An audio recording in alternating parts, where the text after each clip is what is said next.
m'appelle Caro. Et si vous ne vous rappelez pas de moi, essayez de reculer en 1967 aux découvertes de Yolande Guérard à Télémétropole. À un moment donné, je suis arrivée et j'ai chanté 2 chansons, Va-t'en et Un garçon en mini-jupe. Et Un garçon en mini-jupe, c'est devenu numéro 1 au palmarès. Alors, il y en a peut-être parmi vous qui sont de mon âge et qui se rappellent de ces années-là. Mais d'autres, peut-être pas. Mais j'aimerais vous raconter quelque chose d'encore plus important que ma carrière. Je vais reculer. Quand j'avais 9 ans, j'étais une petite fille de Sherbrooke, très attachée à son père. J'avais 2 sœurs aînées. Et un jour, mes parents se sont divorcés. Et ça a vraiment blessé mon petit cœur d'enfant.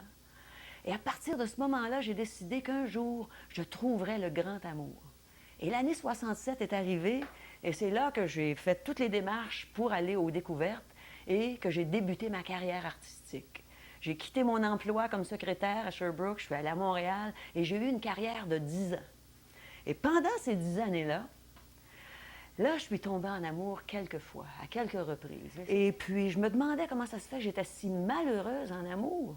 Mais j'aimais des hommes mariés. Et c'était impossible d'être heureuse alors que Dieu n'approuve pas ces choses-là. Et ce qui arrivait aussi à travers tout ça, c'était que j'étais séparée de Dieu. Je ne réalisais pas encore que j'étais une pécheresse perdue. Et un jour, j'ai rencontré quelqu'un qui m'a parlé de Dieu. Mais je dois vous dire qu'avant de rencontrer cette personne, bien que j'avais une carrière qui allait très bien, j'avais succès après succès au palmarès, j'avais tout ce qui avait l'air de pouvoir être le mieux pour une personne, pour être heureuse. Je voyageais, j'allais en Israël, en Égypte, à Chypre, en Allemagne, au Japon. Je faisais des voyages de vacances en Guadeloupe, en Jamaïque. Je suis allée en Californie, je suis allée un peu partout aux États-Unis. Et j'avais un vide en dedans. Parce que dans ma recherche pour l'amour, je tombais en amour avec les mauvaises personnes. Je cherchais l'amour dans l'être humain. Puis c'était impossible qu'un être humain m'aime autant que l'amour que je cherchais, l'amour parfait. Et à travers ça, ça m'a tellement découragée que je me suis mise à faire des abus d'alcool. Je suis devenue dépendante de la drogue. Ça me prenait mon petit joint, ça me prenait ma cocaïne éventuellement. Et là, j'étais complètement découragée, malheureuse, à un point tel que j'ai fait une tentative de suicide. Et Dieu merci, je n'étais pas prête à mourir. Et il ne l'a pas permis. Comme vous pouvez voir aujourd'hui, je suis là.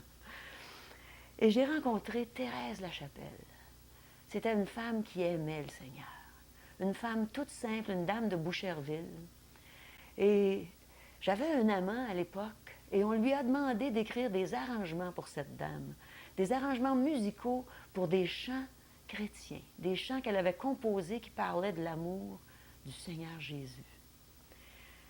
Et c'est moi qui ai été choisie pour aller faire le travail préliminaire avec elle. Alors, je m'emmène à Boucherville de temps en temps à partir du mois d'avril en 1977. Et puis, je ressentais une paix dans la présence de Thérèse Lachapelle. Elle parlait du Seigneur et je voyais qu'elle avait une relation vivante avec lui. Je voyais qu'elle brillait de l'amour de Dieu. Elle avait une paix, comme une paix que je désirais. Puis elle répandait l'amour, le genre d'amour que je cherchais, qui n'était pas physique, qui était au-delà du naturel. Puis j'étais curieuse, alors j'ai commencé à lui poser des questions. Et ses chansons, d'ailleurs, m'attiraient parce qu'elles disaient des choses comme « As-tu reconnu Jésus? As-tu le bonheur de l'avoir dans ton cœur? Es-tu devenu l'enfant de son Père? » Là, je disais, comment devenir un enfant de Dieu? Je pensais qu'on était tous des enfants de Dieu, mais là, elle m'a fait comprendre qu'on est tous des créatures de Dieu. Mais à tous ceux qui ont reçu Jésus, on peut devenir des enfants de Dieu. Et elle commence à m'expliquer que c'était pour moi, que Jésus était mort sur la croix, que ce n'était pas les clous qui le retenaient là, c'était son amour pour moi. Jésus, Dieu fait homme, Dieu lui-même aurait pu descendre de la croix comme ça. Mais il est resté là jusqu'au bout par amour pour moi et par amour pour toi. Jésus a donné sa vie pour moi, puis avant de mourir, il a dit « Tout est accompli ». C'est là que j'ai compris que je n'avais rien à accomplir moi-même. Je n'avais pas besoin de faire des bonnes œuvres. Je n'avais pas besoin de souffrir pour gagner mon ciel. Jésus avait payé la dette en entier. Et tout ce que j'avais à faire, c'était de le recevoir dans mon cœur, comme mon sauveur, comme mon Seigneur, comme mon maître. Et un jour, Thérèse me regarde et dit, Caro, si c'était moi qui étais Jésus, que je te disais, tu es perdu. Et là, j'ai réalisé que j'étais perdue. J'ai réalisé que j'étais une pécheresse perdue. Que c'était le péché qui me séparait de Dieu. Pourquoi j'étais si malheureuse? Et j'ai dit, Seigneur, sauve-moi.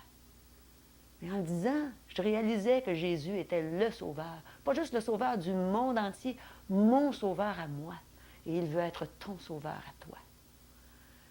Et cette journée-là, le 6 août 1977, j'ai accepté Jésus comme sauveur, comme Seigneur. Il est devenu mon maître et j'ai dit, Seigneur, prends tout mon cœur. Et il l'a fait.